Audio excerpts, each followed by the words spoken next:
नाही, खरं म्हटलं तर त्यावेळेला चव्हाण साहेबांच्या भूमीमध्ये सातारा जिल्ह्यामध्ये अशा प्रकारचा जिल्हा परिषद निवडणुकीला जो काही प्रकार घडला, म्हणजे सत्तेचा उपयोग करून ज्या पद्धतीने लोकशाहीचा खून झाला, हे सर्व अख्ख्या महाराष्ट्राने आणि देशाने बघितलं.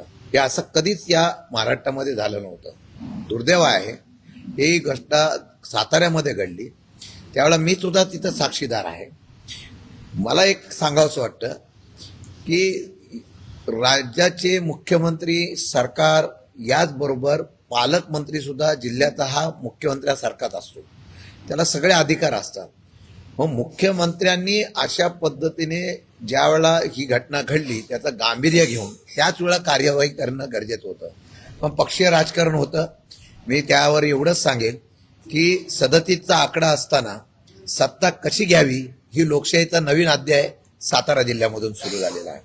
आणि मला वाटतं की या सर्व गोष्टीच्या घडामोडी बघितल्यानंतर त्याचे पडसाद महाराष्ट्रामध्ये तर उमटले, पण सर्वसामान्य जनतेमध्ये प्रचंड नाराजीचा सूर उभा राहिला.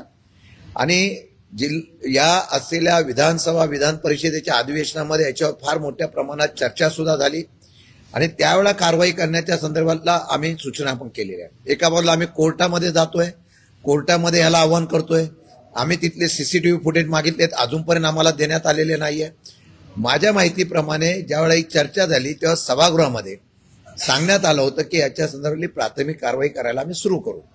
मला आज कळलेलं आहे की जे एसपी होते, ज्यांनी आपल्या पोलीस अधिकाराचा वापर करून तिथल्या पालकमंत्र्यांना आणि दुसऱ्या मंत्र्यांना, 2 मंत्र्यांना धक्काबुक्की करून पोलिसांनी बळाचा वापर करून ज्या पद्धतीने त्या असलेल्या पदाला ज्या पद्धतीने हे करण्यात आलं होतं त्याच्यावर कारवाई करणं गरजेचं होतं. ही मागणी आम्ही सगळ्यांनी केली.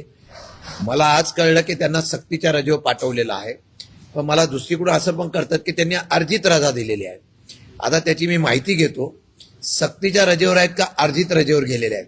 जर अर्जित रजेत गेलं असतील तर ते पण थोडंसं एक चुकीच्या पद्धतीने मीडियाच्या समोर येते असं मला वाटतंय. सक्तीच्या रजेवर जात असतील तर परत त्याची चौकशी होऊन तुषार जोशी एसपी म्हणून आल्यापासून महाराष्ट्रामध्ये जिथे जिथे तिथे गेले तिथे तिथे त्यांनी कायदा सुव्यवस्थेच्या ऐवजी तिथं त्यांनी या असलेल्या सरकारच्या बाजूनी भूमिका घ्यायची अशी परिस्थिती निर्माण झाली, अशी चर्चा आहे. साताऱ्यामध्ये ती अपेक्षित नव्हती पण ती झाली. आता सक्तीच्या रजेवर झाल्यानंतर त्यांची बदली किंवा त्याची चौकशी करून कारवाई करणार का,